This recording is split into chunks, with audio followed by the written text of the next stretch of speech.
Hi, everybody. Thanks so much for being here at CSIS and for being interested in this vitally important topic, as well as those of you joining online. Just thank you. I'm Andrew Friedman. I lead the Human Rights Initiative here at CSIS, and I want to start by thanking the Coalition to End Forced Labor in the Uyghur region, who's been an invaluable partner in this effort, as well as just a tremendous leader in the fight to end forced labor. Just a little bit of a run of show. We're going to start after I finish with my colleague, Dr. Laura Murphy. She's going to speak about a report she drafted with Charlotte Tate that's looking at the Uyghur Forced Labor Prevention Act 3 years into its implementation.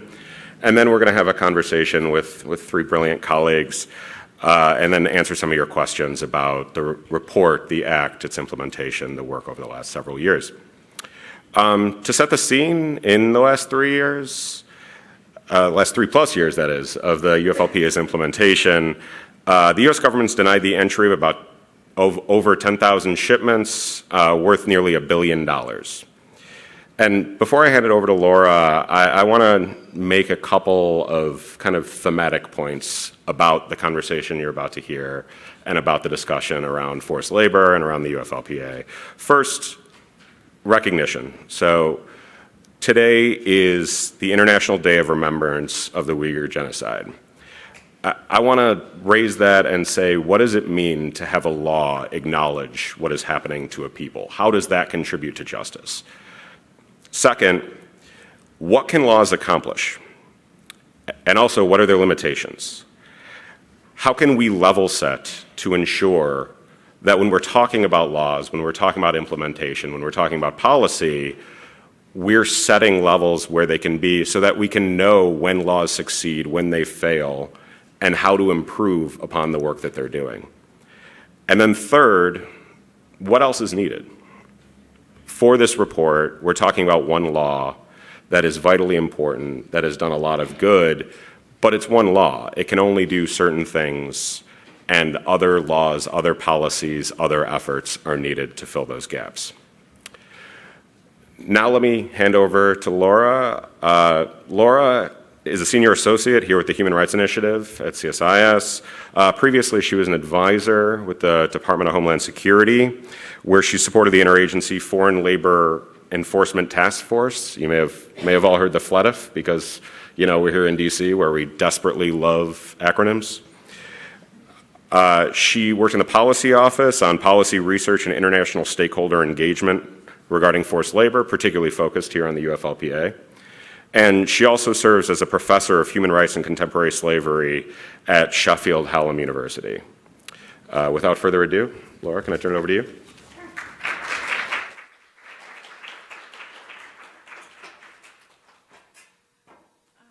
Thank you all for being here. There we go. Oh. Okay. Thank you all for being here and for joining us here at CSIS. This is the first time I think I've spoken at CSIS, so it's pretty exciting. And it's really an honor for me to be a part of the Human Rights Initiative team here with Andrew and with Anne. And I always like to take a moment to express my gratitude for a lot of things, a lot of folks, for all of you for being here, for Andrew and Anne for setting this up and making this happen, and for guarding the doors and making sure everyone here has seats. To my co-author, Charlotte Tate, who couldn't be here today, but who wrote this piece with me that I'm going to be presenting, that we're going to be talking about today. And she had to travel today, but she really expressed her regrets for not being able to be here.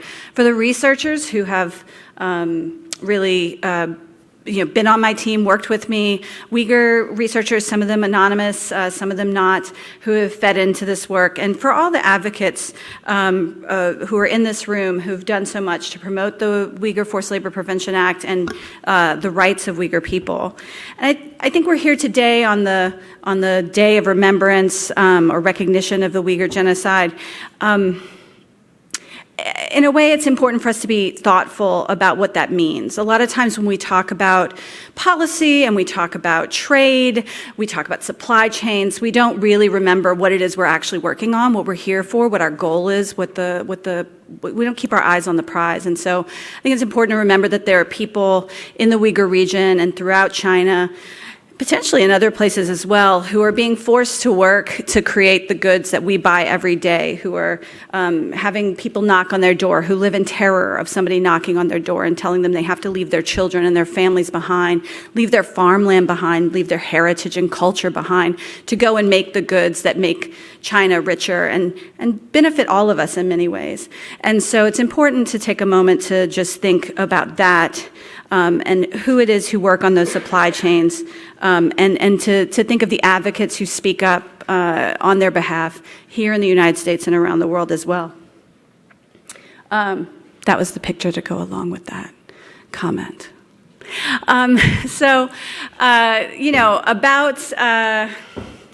About 3 summers ago, I got a call from Rob Silvers, who was at the time the Undersecretary for Policy at Homeland Security, saying, "Oh, you've been out there telling us that we're not doing a good enough job enforcing the UFLPA, and we just wondered if you wanted to come try it yourself." And he didn't say it quite so sassily. He was very respectful. He was very nice. But the message was clear. Like, if you're going to be out there saying it's not working, if we're not doing enough, maybe you have some ideas on how we could do it better, come and find out. And I talked to many of you in the room as I was trying to decide whether I was going to do that. And the response was, go and find out. Is it working? Can we make it work? It's like, what's holding it back? And since I've left, the main question I've had from people is, does the UFLPA work? And as we look towards other countries implementing forced labor import bans, this question keeps arising. Does the UFLPA even work? And we could talk about the Tariff Act more broadly, but here we are today. We're going to talk about the UFLPA. So Charlotte and I sat down and wrote a piece where we reflected about, as someone who'd been the head of the main coordinator of the Coalition to End Forced Labor in the Uyghur region, Charlotte, and I got together and said, okay, what do we think it has accomplished? And a lot of people will ask us this question, do you think it's working? And they'll say, well, you know, the Uyghurs aren't free yet, and forced labor still happens. In fact, it might be growing. And so obviously the UFLPA is a complete failure. And I'm always sort of like perplexed by this. Like, people who have that kind of response seem to me to be people who maybe have never encountered a law before. Like what law do you know of that has completely eradicated immediately in 2 years, 3 years, the problem that it was meant to address? I think this is an unrealistic expectation. And people always want to just sort of say, well, you know, if there's still an oppression of the Uyghur people, then the UFLPA couldn't have succeeded. Or if we're importing any goods made with forced labor, then we should just throw out the UFLPA because it's not working. And you know, as I said from the very beginning, we have laws against murder, but we don't catch every murderer. And we don't just say, that law, ridiculous. And so, like, we need to have different metrics. We need to ask different questions. And so we sat down and said, okay, what are the questions we would ask if we wanted to truly assess if at this point, 2.5 years in when we were writing it, 3 years now, or 3 years and now 3.5 years, if we wanted to ask ourselves, is it working? What's the impact? And so these are the questions that I think are most useful. You may have other questions I'd be happy to think about, but one is it enforceable at all? And this is a question important to the rest of the world as they try to implement these kinds of bans. The second is, has it changed corporate behavior? Has anything changed in supply chains? Has it led to negative consequences for companies that don't comply? Is there anything to lose? And then fourth, has it influenced the human rights? And most importantly, but hardest to answer, has it influenced the human rights situation on the ground in the Uyghur region? And so I'm not going to go through every bit of the report, but I'll go through quickly these 4 points, and then we can discuss it some more. First of all, has the U.S. been able to enforce it? As of right now, CBP has, or as of last month, I guess, CBP detained 17,487 shipments valued at $3.74 billion, right? And so they have been able to stop some goods. Is it everything made with Uyghur forced labor? No, it's not. Should it be a lot more? Yeah. And in fact, it has sort of, enforcement has plummeted in the last year. In January of this year, CBP stopped 1,900 shipments. In January, 1,900 shipments alone in 1 month. In the 8 months between March and October, CBP has stopped 1,900 shipments. So the same thing over 8 months that they did in the first month of this year. So the enforcement has plummeted, but it has been enforced, and it is enforceable. They've done investigations. They've moved people into positions from counterfeits and, investigating IP stealing. They've moved in people from other kinds of transshipment and tariffs to use the skills that they had to apply to the UFLPA. They didn't have to invent it because CBP, customs agents across the world, are looking into the supply chains of goods for other purposes to find out how much money to charge them primarily. And so they know, there are specialists that do that. They move those resources. So when we ask ourselves, do other countries have capacity to do this? Or does the US even have the capacity to do it? They do. It's not easy, but they have skills in place to do other aspects of regulating trade and supply chains that are important to be able to deploy. And that's what CBP did here. The second question. And there's a lot of points on there. I'm not going to point to all of them. It does also appear that I sent an old version of this slideshow, and so the last tiny solar one is supposed to be bolded for you, but that's okay. I think we'll manage. So has the UFLPA changed corporate behavior? And it has. You will hear me in the world saying, here are all the companies that are continuing to source goods from forced labor. But I'm here to tell you that part of what I see in the data I look at is also that many companies have shifted their supply chains. We can see companies that were not importing cotton from around the world into China before, now sourcing cotton from all over the world to meet the US's demand. In their corporate annual reports, they will explicitly say, our customers have asked us to change our supply chains to meet US compliance. They don't say anything, or to meet US demands. They don't say anything about meeting UK or EU, right? It's the UFLPA that made them change their supply chains. And while they might be changing their supply chains based on, a single UK purchaser or procurement from the Australian government or something like that, the UFLPA has meant that the supply chains have changed significantly across sectors to meet that demand, to meet that compliance requirement in the US. We can look to tomatoes. The story that I think is most compelling about that is that the BBC tested tomato paste, sold as Italian tomato paste in the UK, the US, and the EU.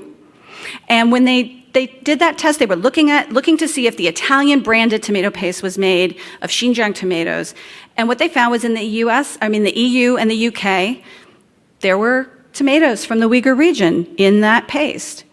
In the US, there were 0 packages that they tested that were made with tomatoes from the Uyghur region. That's because of the UFLPA. The solar supply chain, the solar industry said, when we started publicizing that they had a real problem with being super invested in the Uyghur region, they said, you're going to ruin the climate, you're going to set the planet on fire, this information needs to be withheld because it's just too dangerous because our goals to, meeting our climate goals is too important. This terrified me, to be quite honest. I also would like the planet not to catch on fire. But the truth is that because of the UFLPA and paired with the IRA, with the Inflation Reduction Act incentives that helped nearshore and onshore solar production across the supply chain, the U.S. was able to influence the supply chain so that we are meeting our climate goals even faster than even the most optimistic person would have predicted in 2021. We have more modules being made today than anybody guessed would be possible today. And that's partially because we've pushed diversification of the supply chain, which is important for forced labor, but it's also important for other possible interruptions of our supply chains. Companies also are taking losses. I'm not going to dwell on this for too long because I want to make sure that we get to the last question and we get to the conversation. But companies are reporting losses based on non-compliance with the UFLPA, and they are reporting that that companies they're losing customers as a result of their sourcing from the Uyghur region or being added to the entity list. So that is also something that is happening. And then lastly, I think it's important for us to remember that the larger goal is, in fact, to influence what's happening in the Uyghur region. It's not going to happen overnight. We're not going to create a law that's going to make Xi Jinping and his policies less racist toward the Uyghurs. There's a deep-seated racism and Islamophobia that undergirds the policies and the laws in the Uyghur region. And we're not going to change that overnight. But we were not having a lot of effect in using human rights levers to make that change either. The economic levers and just the noise that people in this room alone have made to push the Chinese government to change their practices in the Uyghur region have not solved the issue, but they have made China have to change at least the perception and the visibility of what they're doing to the Uyghurs. So there are people who've been let out of the camps. They've been moved into other forms of mass arbitrary detention in the hundreds of thousands. But the camps visible from satellite imagery are shutting down. There's less visible surveillance technology. There's some companies on the ground who are refusing to participate in the labor transfer programs. These changes are putting pressure on the Chinese government to change, and it's not going to happen overnight, but we are seeing some changes on the ground. Is this solved? No, right? Are we done? Absolutely not. But there are effects, there are impacts, there are costs that are making the Chinese government have to think twice. They're having to fight back when people go to the UNBHR and speak up, right? They feel like they have to respond to the pressure we're putting internationally on them, both economically and politically. And so this is important. I think that we need to expand forced labor import bans around the world, and we're seeing that change coming from the Trump administration down to a number of different countries around the world. And I've got some recommendations for how those might play out, but we don't need to talk about that now. There are lots smarter people who are going to be on the stage in a second to talk about that and other things, and we'll have time for questions. So I'll just close there. Thank you so much, and I'm looking forward to the conversation.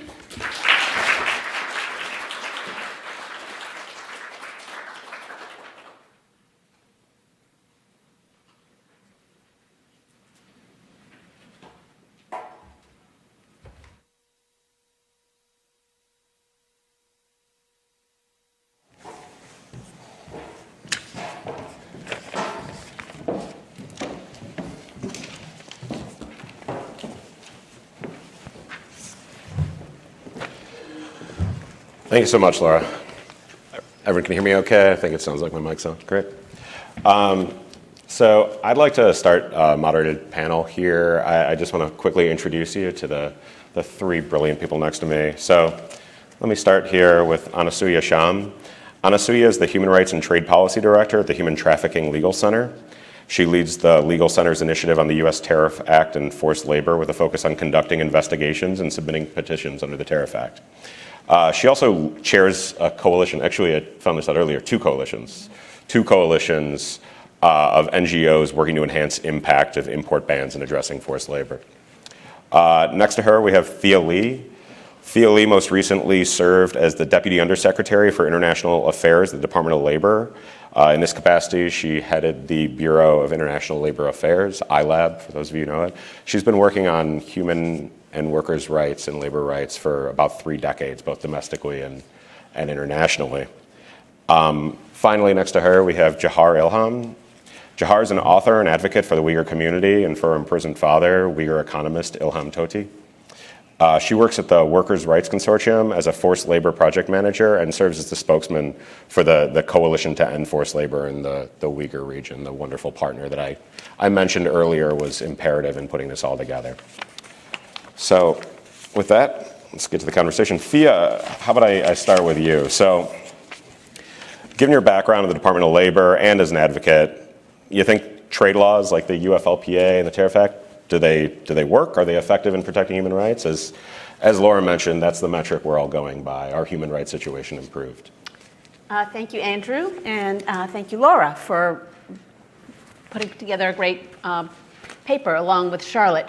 And the answer is emphatically yes. And I would say, actually, go a little bit further and say trade laws are the single most effective external pressure that can be brought to bear on both governments and corporations. And those are the two key players that we're talking about. And the particular provisions we're talking about here, the Tariff Act of 1930 and the Uyghur Forced Labor Prevention Act, are kind of extraordinary. And I just think it's worth it.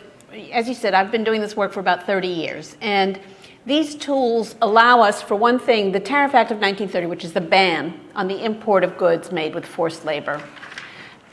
The key thing about that is that it cuts right through all the mess, and it takes every corporation and makes them responsible for everything in their supply chain. Because the language is goods produced, manufactured or mined in whole or in part with forced labor.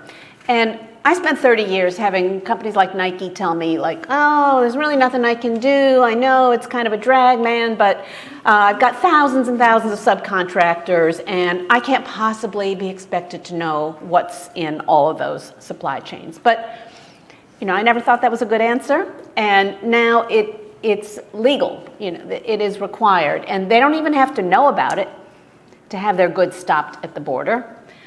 They don't have to be the direct employer of forced labor to have their goods stopped at the border. So this really is extraordinary. And then the Uyghur Forced Labor Prevention Act, which came into effect in 2022, adds another dimension, which is the rebuttable presumption, to say that because we have no transparency and no ability to go into Xinjiang, and companies have no ability to go into Xinjiang and to do an audit or to understand or to even meet with their own workers and to have a candid conversation with their own workers. Because of that, we're just going to say it's a rebuttable presumption. If these goods are made either in Xinjiang or by workers who are part of labor transfer programs, we're just going to assume they're made with forced labor because you can't prove otherwise. So anyway, those two things are extraordinarily important. But it's also true that every trade law is only as good as the government and the individuals that enforce it. And I think there are individuals in this room who have contributed to the effectiveness of the Uyghur Forced Labor Prevention Act. But the first 3 years, very impressive. And just the statistics that Laura gave, $3.7 billion worth of shipments stopped. And every time, think about it too, this is also different from the labor chapters and trade agreements, which I spent a lot of my career working to strengthen labor chapters and trade agreements. You have to go through a whole long process, like you bring the case, like, hey, there's been a violation, blah, blah, blah, blah, blah. And then the country comes back with, well, it wasn't really my fault. And then, 19 years later, you're still litigating. With the Uyghur Forced Labor Prevention Act and the Tariff Act, you just say, we have reason to believe this stuff is made with forced labor. And it's stopped at the border. Volkswagen very famously turned around a shipment in the middle of the ocean to say, we actually have reason to believe that there's forced labor and we're going to self-identify that, and can you give us a break so that we can swap out the problematic parts. So that's kind of amazing. But, and as Laura said, it's not realistic to think that even having this tremendously powerful tool is going to solve these deep, deep-seated problems. And yet, if you think about the theory of change, and I think that's where,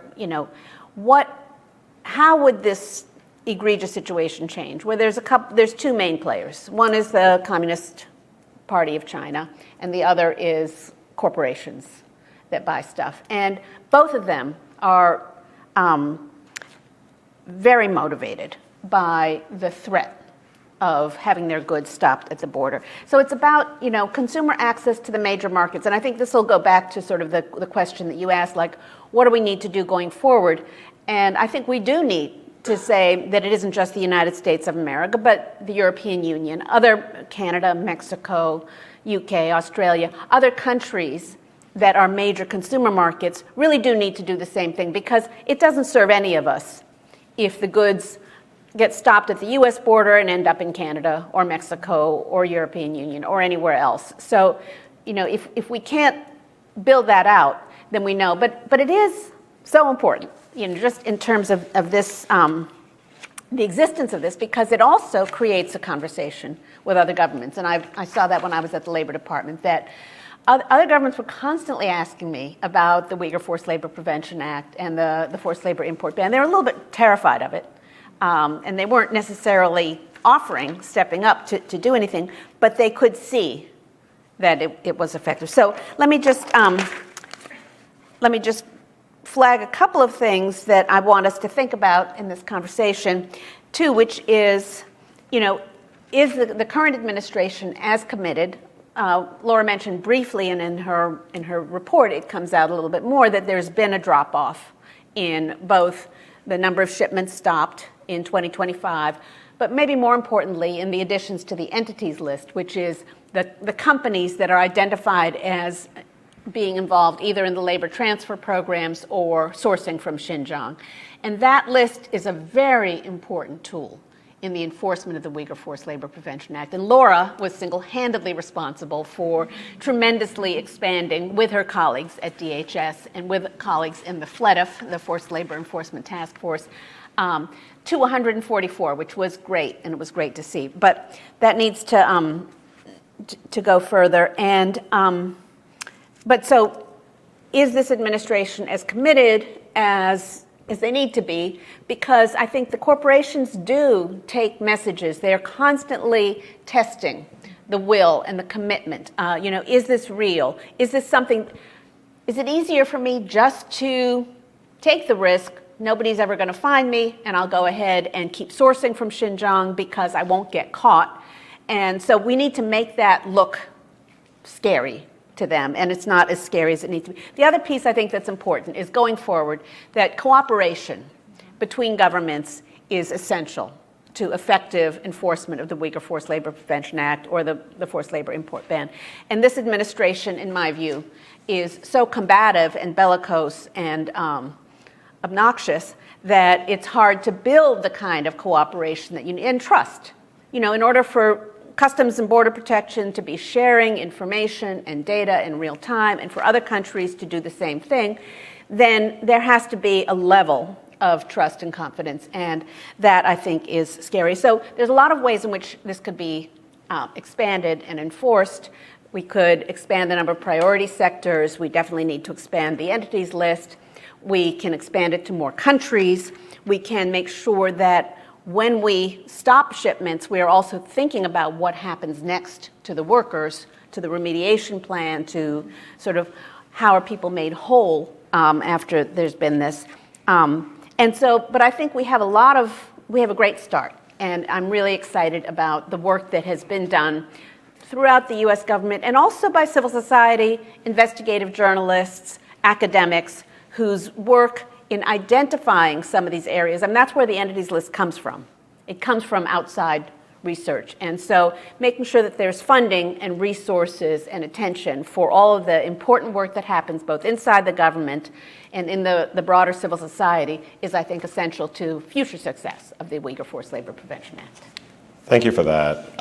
Really appreciate the insight and in particular the understanding of how important these economic levers are on all the various stakeholders, but how those economic levers need to be real. If no one thinks that they'll be enforced, there's no reason to think that these levers will work in the way that they should.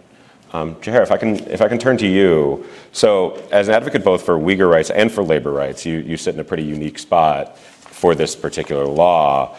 And you're also someone who worked for the passage of this law. So can I ask you, has it met your expectations? What impact has it had on the Uyghur community? And are there areas for improvement? What else do we need? My answers can be very different, depends on if I'm speaking as a labor rights, as someone who works at a labor rights organization, or speaking as an Uyghur individual who has her family members still and very much directly under the oppression of the Chinese government. So as someone who's from labor background, this law is really robust. And in fact, it is the strongest piece of pro-worker focused legislation that has passed by the US Congress for the past 4 decades. And overall, it's actually the strongest legislation that's out there in the entire world that's focusing on Uyghur forced labor. And the important issue is that we cannot only rely on the UFLPA, and we need to see coordinated actions across, multiple states and multiple countries, and we need to see other countries also pass similar import bans with the rebuttable presumptions instead of only focusing on the U.S. Government to like on the enforcement of the UFLPA. And there are things that have been working. We know, as Laura and Charlotte mentioned in her reports, we've seen the PVC industries have shifted its supply chains. We've seen solar panels that's polysilicon that's sourced from the Uyghur region have dropped from 41% to 24%. So we've seen the decline in cotton sourced from the Uyghur region. And in fact, there's increase of Chinese manufacturers trying to source U.S.-made cottons back into China in order to meet the importers' standards. So we've seen shifts, and we've seen companies are actively trying to comply with the U.S. UFLPA. And these are all great. However, as an Uyghur individual, I am much more greedier than someone who's from a labor rights organization. I have higher standards, and I would like to see more actions to be done. For instance, the entity list, and that which we have not seen a change since January of 2025. Currently, there are 144 companies listed on the entity list, and we need to see many more. In fact, we know that last summer there have been probably thousands of companies been submitted with evidence to be suggesting to be included to the entity list. We have not seen that, and we're hoping to see the rapid expansion of the entity list, because oftentimes the UFLPA, even though it says products that's in whole and made in wholes or parts made in the Uyghur region should be banned, but how about Uyghur labor transfers who are operating in Beijing, Shanghai, Shandong, Guangzhou, all these major export-oriented cities? If those companies have been linked to labor transfer programs that's outside of the Uyghur region, they should be added to the entity list. And also with the it was very pleasant for me to learn that the priority sectors have been expanded beyond cotton and tomatoes. It has been expanded to include also copper, caustic soda, and lithium and steel, which is a very positive change. However, there are many, many more industries that are at high risk of being linked to Uyghur forced labor. Just from personal experience of people I know who were forced to make baby powder and baby formula, and those should all be added, including gold and nickels and magnesium. All these could be used even in medical industries. That should be added to the priority sector as well. And furthermore, it's been clear from numerous recent public reports due to the forcible transfer of Uyghur forced labor workers across factories all over China. There can still be at risk of Uyghur forced labor when sourcing from facilities that's thousands of miles away from a factory, from the Uyghur region, as I mentioned. And this is why it's extremely important for enforcement efforts to double down on scrutinizing that products linked to Uyghur forced labor aren't finding their way to the U.S., whether we're via companies in other parts of China or through manufacturers in third countries that are importing the materials and then processing them further before exporting to the U.S. For example, as Thea mentioned, Canada, Mexico, but also many more countries, including Indonesia, Bangladesh, that the neighboring countries of China oftentimes could take advantage of its geolocation, and many companies could take advantage of the low cost and transshipment. So there should be doubling down scrutinizing of such behaviors.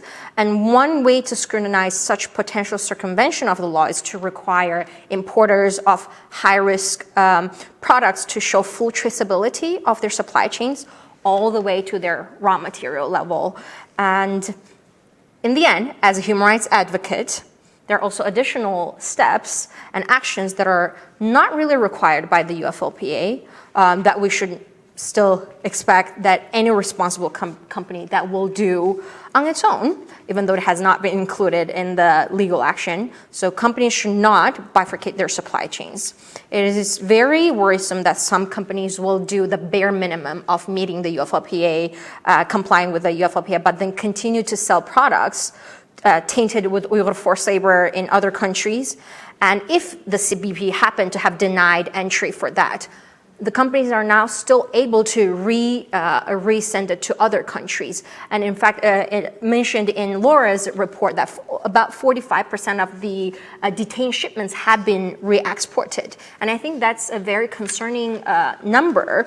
And those shipments oftentimes are transferred, re-exported to countries that do not have a import ban or have a much weaker labor law. So, as Uyghur rights advocates across the globe, we've been working together.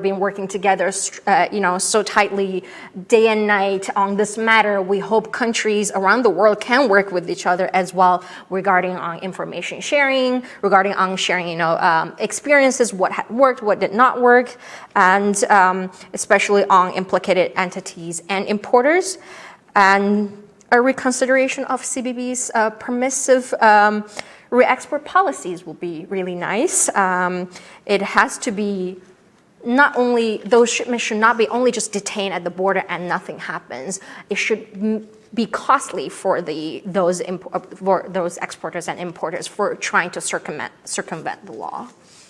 Thank you. So Anasuya, I love it when my job is made very, very easy. So the first two speakers both brought up coordination. Now you serve as coordinator of two separate NGO organizations.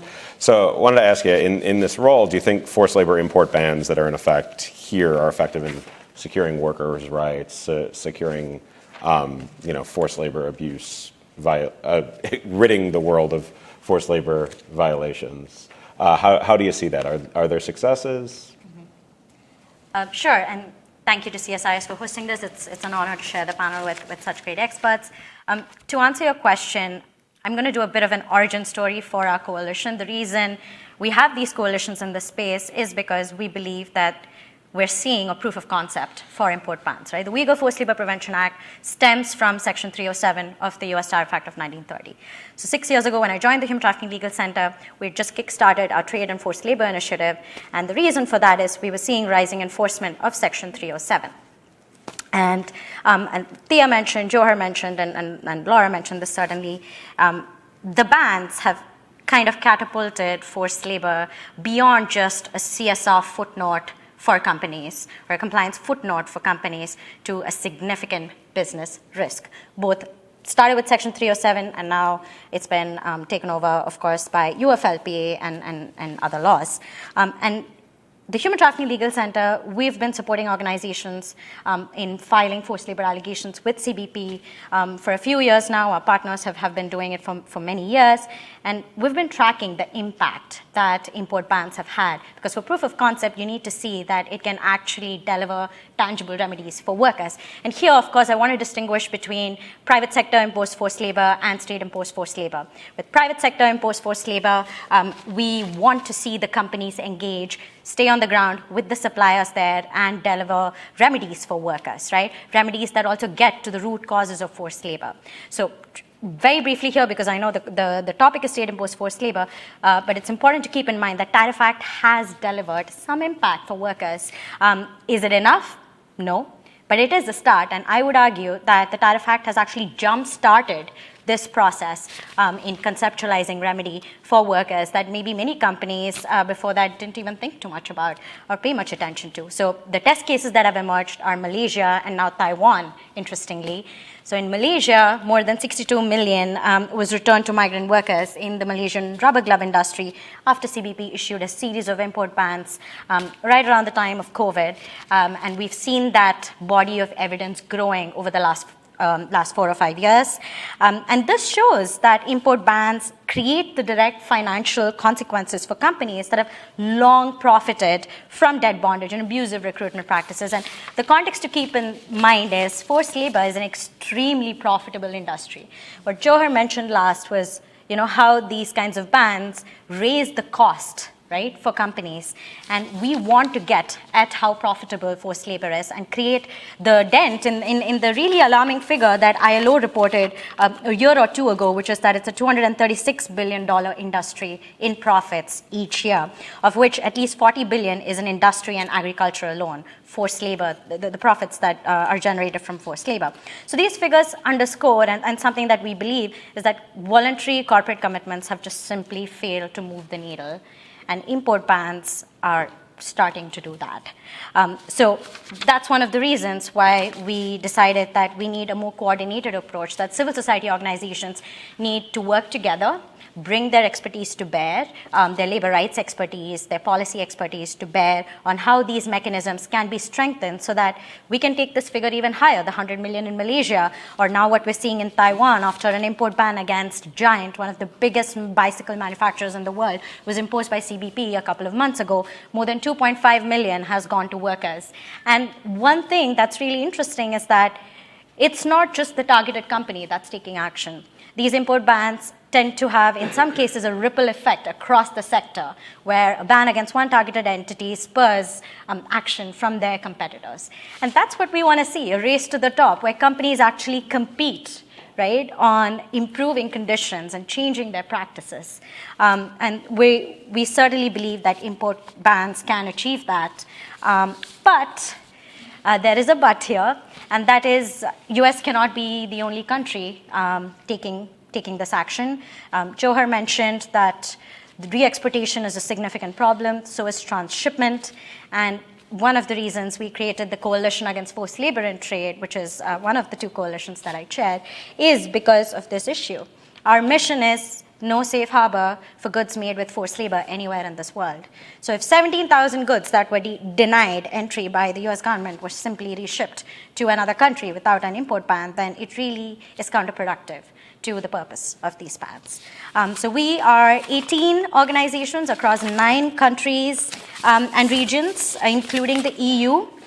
And our focus is on the big importing economies, especially the OECD countries, to do their part to make sure their market access can be leveraged to improve conditions, and also pair that with technical assistance and support for organizations in the countries and those on the ground working to improve conditions and having the first-hand experience of that. Now, coming to state-imposed forced labor, which is a different beast altogether, and Laura and Thea and Jewher have talked about how egregious it is and the scale at which it is happening. The rebuttable presumption, and I cannot stress enough, is so important in dealing with a context like state-imposed forced labor. And it's not just the US saying that now. Just a few days ago, or I believe a week or so ago, the UN special mandates, including the Special Rapporteur on contemporary forms of slavery and trafficking in persons, and the UN Working Group encouraged the EU to adopt a rebuttable presumption approach. And this was in the context of giving them some recommendations for the guidelines that have to be promulgated as the EU looks to implement its import ban from 2027 December.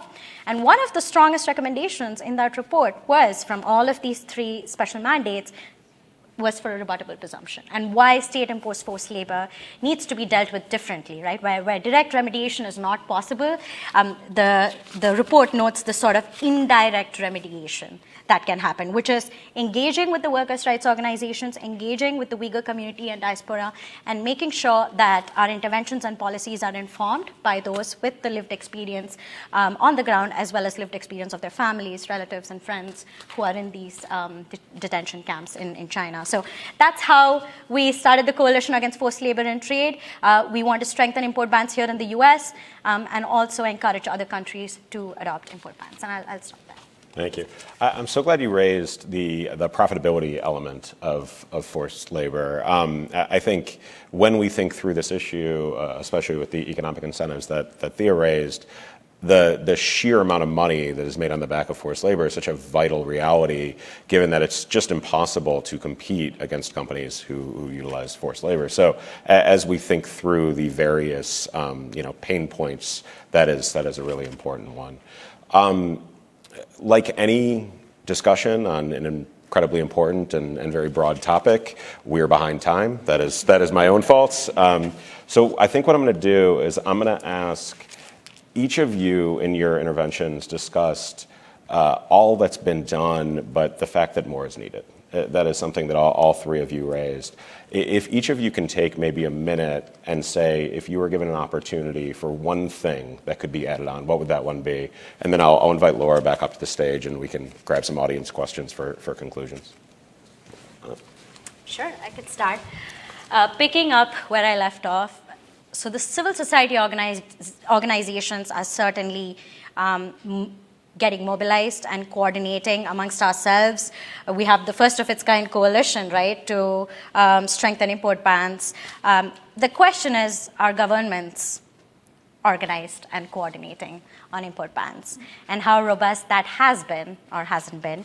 And our coalition has made multiple submissions now in the last 2 years. Most recently, I think the UK had a parliamentary inquiry on forced labor in their supply chains. Australia is doing a review of its modern slavery legislation. The US-Mexico-Canada agreement, of course, is up for joint review, and we've submitted comments on that. And one of our top recommendations is making sure that there is infrastructure for forced labor, intelligence sharing, and also investigations, right? When one country imposes an import ban, it shouldn't have to take another country to do this investigation from the ground up to result in some action, right? There has to be some sharing between these countries. And I know that this is a challenging area. In different countries right now, what we're seeing is that different types of authorities are responsible for enforcing import bans. In CBP, there's a forced labor division, which was set up in 2018, I believe. So it has now institutional experience for 6-7 years. In other countries, it's not, I don't think the customs agencies are going to get the complete responsibility for import ban implementation. There are other agencies involved. So I think the question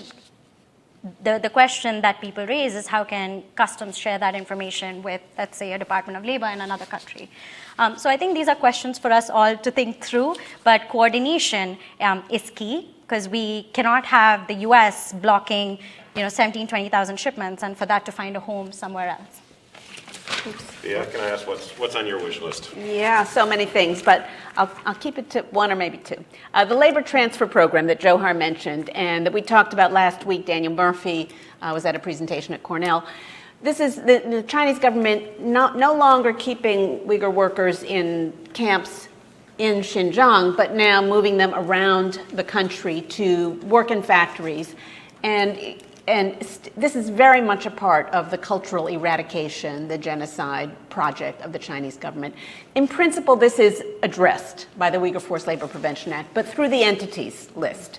That if a company is known to participate, and that is a lot of the entities that we at DOL and the FLEDF, that we added to that list, were companies that bragged on their websites sometimes that they were participating because they got points from the Chinese government in the labor transfer program. So I think we need to really crack down on this, because as Daniel Murphy's research shows, this is something that's growing. And the second thing is, we've been talking about the bifurcation of supply chains, transshipment and re-export. And I think you mentioned this, Jewher, but shouldn't CBP, instead of just diverting a shipment, what if they just seized it and trashed it? All right, close out our wish list here. Yeah, I'd like to echo both Anasuya and Thea mentioned. Also, the entity list needs to be expanded, and also the enforcement level cannot be decreased. We're waiting for it to be doubling down. We have seen this year there's a decrease of enforcement level, and in Laura's report mentioned that investors, they have admitted that when it comes to changing their behavior, what they care about the most is the legal risk of enforcement of legislations, rather than reputational damage, reputational risks, or even material risk, or any ethical reasons.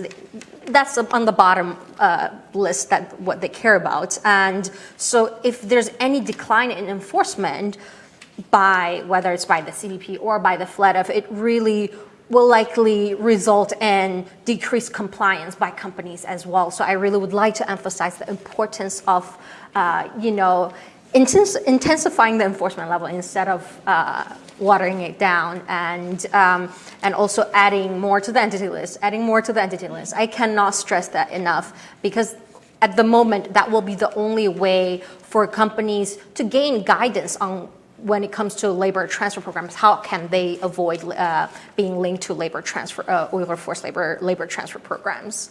Got it. So we have more intensive enforcement. We have an updated and expanded entities list. We have greater government coordination, and then we have seizure rather than diversion. I think that's a pretty great list. Laura, if I can invite you to come back up. I think what we'll do is maybe take a couple of questions and then just give each of you a few minutes to conclude and respond as best you can to what's on the mind of the audience.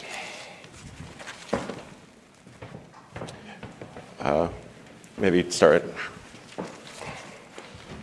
Thank you so much for organizing this event. It was very helpful and beneficial for us to understand the impact for the past 3 years. My question is, as far as we know, despite of all our work, civil societies and other groups, the violators of the UFLPA has not been penalized. Is it possible? If so, when? I think this question is for Laura. So let's say 3 questions, and then I'll open it up to all you. Say 2 minutes each, starting with Laura. Hi, this is Zalala. I'm Vice President of Uyghur American Association and a student at Cornell. I was there at your presentation, actually. And my question has to do with state-imposed forced labor. So in this issue of forced labor, we're seeing China introduce a new facet of concern, which is state-imposed forced labor, which is something that is not really internationally addressed. We saw it not included in the official agenda of the UNBHR this year. And so moving forward, what do you guys envision we can concretely address state-imposed forced labor as China works to navigate and recalibrate against our efforts to work to resolve Uyghur forced labor? All right, let's say maybe one more right in front of you. Hi, Roy Potts, former director of the Entity List Office, which was responsible for putting many of these companies up and getting that list to 144, along with Laura and so many other wonderful people on the FLEDF. Why do you think there hasn't been an expansion of the entity list since I departed, since you departed? And what do you think the appropriate pressure is at this point on the administration to make them take stock that this is still law and that it has to be implemented? Okay, so I think out of those 3 questions, we have a question about punishment, what that could look like, how that could be more prominent.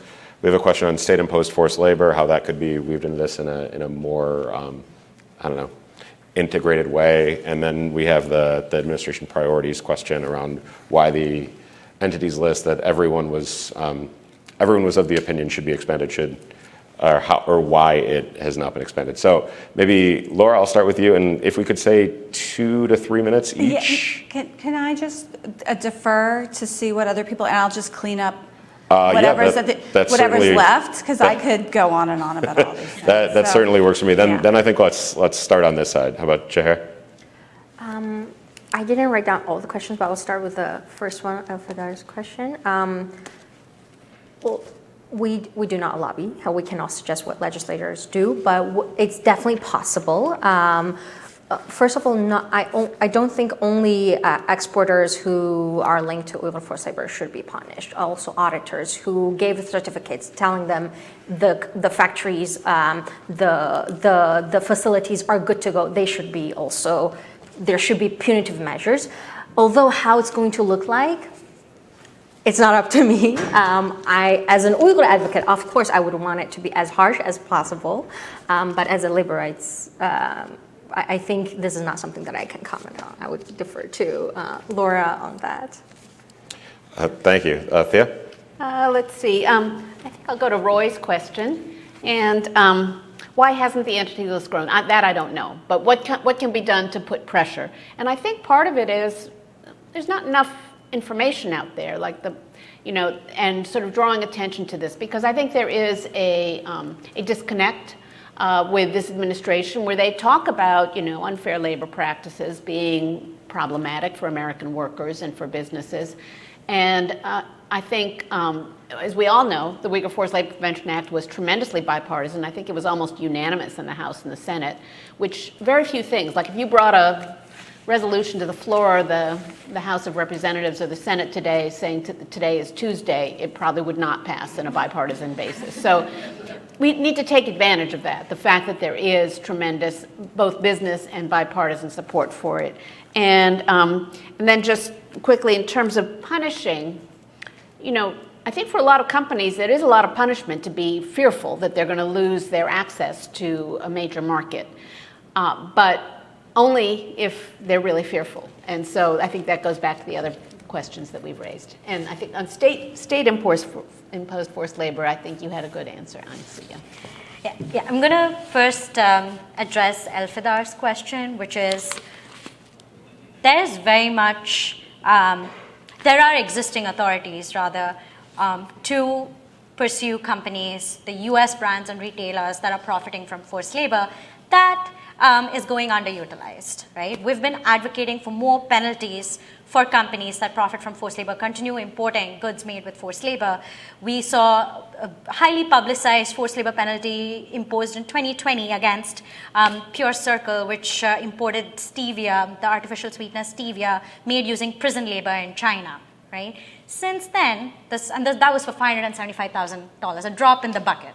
We've been advocating for more forced labor penalties and for higher amounts, right, against companies that we know are skirting the UFLPA, transshipping it through other countries. We don't have visibility into all of these supply chains, which brings me to another point that Laura and I have been working on recently, which is expanding access to customs data, which is for those of you who may not be as familiar, currently the US law only allows public disclosure of ocean shipping data or ocean manifests.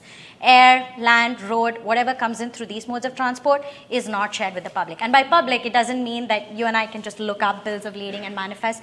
These are, of course, available on trade databases like Panjiva, Import Genius, and there are a whole bunch of others. But why that is important is none of the import bans that, or at least a majority of those import bans that CBP issued, it would not have happened but for civil societies being able to access, civil society organizations being able to access this trade data and trace supply chains. We all know how opaque supply chains are by design, and to kind of pierce the veil of the supply chains, we need more access to customs data and for countries to share their customs data. So that would certainly help with accountability and finding more of these bad actors. I'll follow up with what Anasuya said with a little plug. If you are a deep nerd about this kind of stuff, Anasuya and I published just yesterday a piece on the Manifest Modernization Act. Very cool stuff. And making just the arguments that she made here. So if you want to do a deeper dive on that, I highly recommend that. It was published here at CSIS. And I think she handled penalties so brilliantly, so I'll leave that on the table. The state-imposed forced labor, and maybe you wanted to, or take that off the table. State-imposed forced labor, you might have wanted to say something about this, but let me see if I can cover a little bit of the answer to, how do we get an international response to state-imposed forced labor that's more robust? And I think that that's coming. In part because of people like you speaking out at the UN Business and Human Rights Forum and people really pushing for it. The ILO has, in fact, incorporated information about state-imposed forced labor that wasn't there before. We have to realize that massive institutions, much less massive multinational institutions, move fairly slowly. We should be impatient nonetheless, but they do move fairly slowly. And the truth is that the state-imposed forced labor that's happening in the Uyghur region is kind of a new thing. There was Uzbekistan cotton, forced labor where people, rally their citizens to do some work in the fields, but there was nothing quite like, and then there's of course North Korea, but there was nothing quite like what's happening in the Uyghur region, not for 50, 70 years anyway. So wrapping their heads around that and thinking that the indicators of forced labor that the ILO has had does not sufficiently address it has taken a lot of our advocacy to get the ILO there. Now that that's in, document after document after document that the ILO produces, now companies will have to follow it. Now people will, legal systems will incorporate it, because the ILO's definition of forced labor sort of reigns supreme all over the world. And so now that they're incorporating that, they've got new indicators that include forced labor indicators. They're going to have, I learned yesterday there's going to be a new set of state-imposed forced labor indicators. That's going to be game-changing.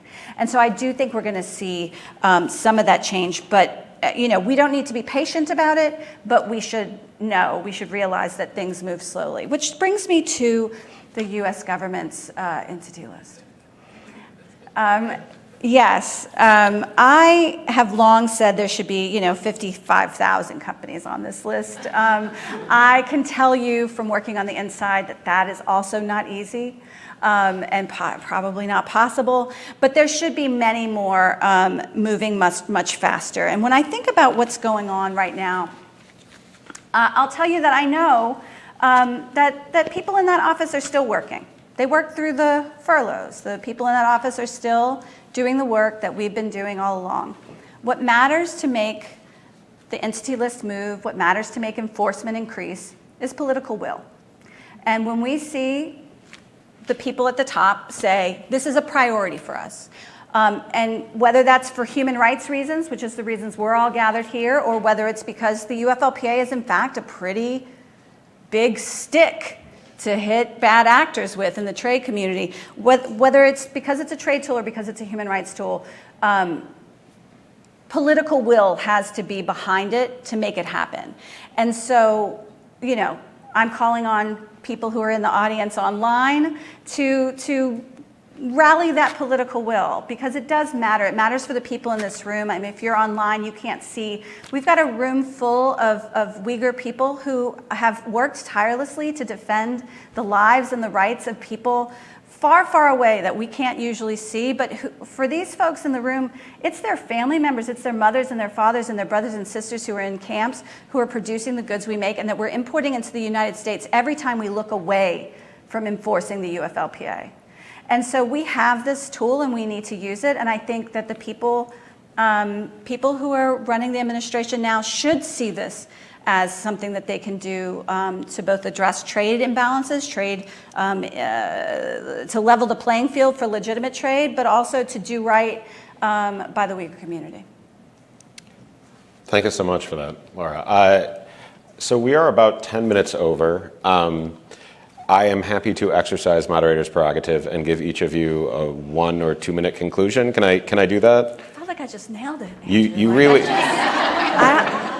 you really did, but then I had to say something, and that was the biggest problem. So I guess to anyone who wants to have another minute or two, otherwise I can just conclude us. Okay. Yeah, I just wanted to thank our panelists, thank Laura and Charlotte, who's not here, for writing the report. This is just an incredibly powerful law and an incredibly powerful conversation about how to protect human rights using, what maybe 20, 30 years ago would be non-traditional levers, the economic incentives that have come up over and over again, the reputational considerations that have come up over and over again. I don't think that we can overstate how important those things are when we talk about regulating corporate utilization of forced labor. And then again, I'm so happy that Anasuya brought it up. The profitability of forced labor is something that needs to be pushed back upon and makes these economic incentives, these economic levers, all the more important, because taking away the profitability is what will ultimately do away with it. So thank you all for being here, and thank you to our panelists.